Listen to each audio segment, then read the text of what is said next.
নবনিযুক্ত ইরানের সর্বোচ্চ নেতা আয়াতুল্লাহ খামিনির পুত্র মোজতবা খামিনির নির্দেশে প্রথমবারের মতো ইসরায়েলের ভূখণ্ড লক্ষ্য করে সরাসরি ব্যালিস্টিক ক্ষেপণাস্ত্র হামলা চালানো হয়েছে।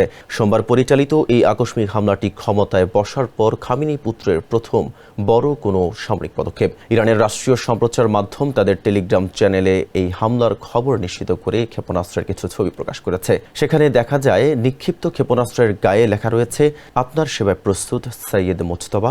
মূলত এই বার্তার মাধ্যমে নতুন নেতার প্রতি ইরানের সশস্ত্র বাহিনীর গভীর আনুগত্য এবং কঠোর ইসরায়েল বিরোধী অবস্থানের স্পষ্টভাবে ফুটে উঠেছে।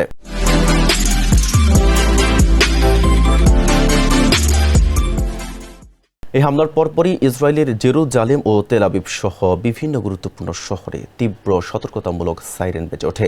আন্তর্জাতিক রাজনৈতিক বিশ্লেষকরা মনে করছেন, মোজতবা খামিনির এই পদক্ষেপ পরবর্তী প্রশাসনের তুলনায় অনেক বেশি আগ্রাসী সামরিক নীতির সুস্পষ্ট ইঙ্গিত।